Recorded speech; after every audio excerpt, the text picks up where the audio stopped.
In our final example problems of the day, we're going to be looking at a very specific case of our absolute value inequalities, which will be determining if our inequalities produce all real numbers or no solution answers.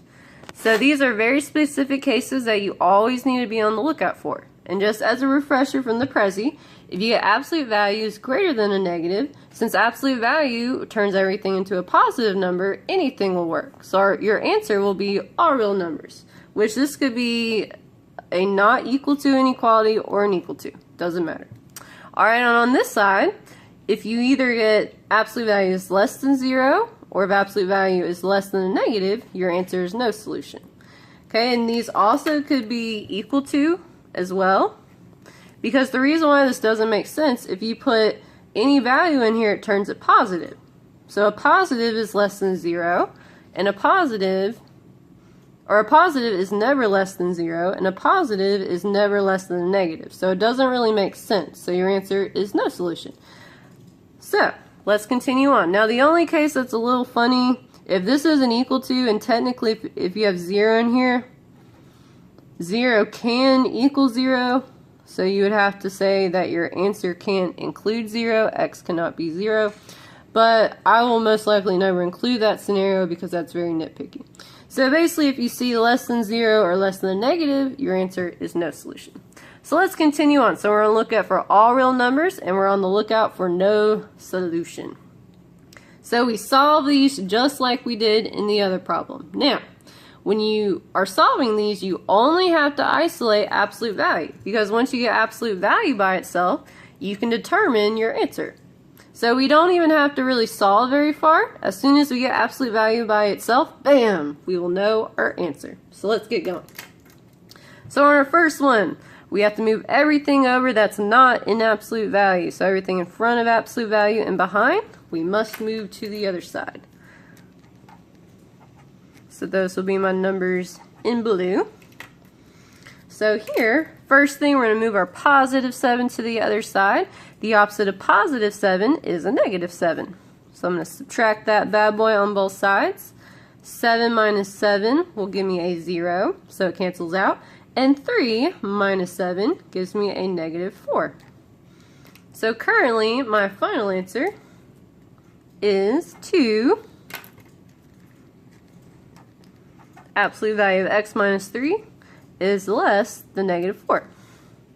Now before we can determine if it's all real numbers or no solution, we must get absolute value by itself. So I need to move this 2 to the other side. Since 2 is secretly multiplying to my absolute value, the opposite of multiplying is dividing. And then from here we will determine what our answer will be. So let's see what happens. So 2 divided by 2 cancels and turns to 1. So we have absolute value of x minus 3 is less than negative 4 divided by 2 is negative 2. So since we have absolute value is less than a negative, that's looking like this scenario over here. Absolute value is less than 0 or less than a negative. So my answer is going to be a no solution. So my final answer is no solution. Nothing will make this work. No matter what, absolute value will make it positive, which means that it can never be less than negative. So my answer is no solution. Now, example 6 is pretty much the same. So if you want to try this on your own without watching the video, I encourage that you pause the video, work it out, and fast forward to the end. So we will be solving this the same way. All we have to do is get absolute value by itself, and then we determine if it's all real numbers or if it's no solution. So let's see what happens.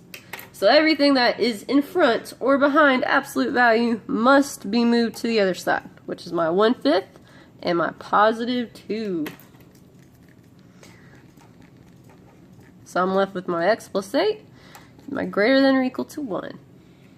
Alright, so the first thing we move over is our positive 2, which the way we move positive 2 to the other side is by doing the opposite, which is subtracting 2 on both sides. So 2 minus 2 cancels out and turns to a 0. And on this side, 1 minus 2 will give me a negative 1. So now I'm currently left with 1/5 absolute value of x plus 8 is greater than or equal to -1. Now, if you remember, the way that we move a fraction to the other side of an inequality or equation is by multiplying both sides by its reciprocal, which, remember, reciprocal means we flip-flop our fraction. So 1 over 5 will change into a 5 over 1. Alright, and then the 5's will cancel and turn to a 1, and the 1's will cancel and turn to a 1. So I'm left with x plus 8 is greater than or equal to, I'm going to make my -1 over a 1, so it's a little bit easier to multiply, and I'm just going to multiply straight across. So we have -1 times 5 will give me a -5, and a 1 times 1 will give me a 1, which -5 over 1 is just a -5. So if you want to write your final answer like this, you can do so. So x plus 8 is greater than or equal to -5. So now we have to think about this. Okay, we're trying to make absolute value be larger than a negative, which absolute value turns everything positive. So since positive numbers are always larger than a negative, my answer will be all real numbers. So anything that's greater than a negative or greater than or equal to a negative is all real numbers. So this one right here is going to be all real numbers. That will be my final answer.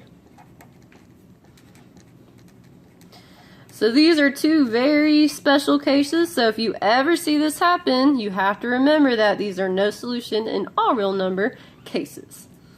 Alright guys, this is the end of this section.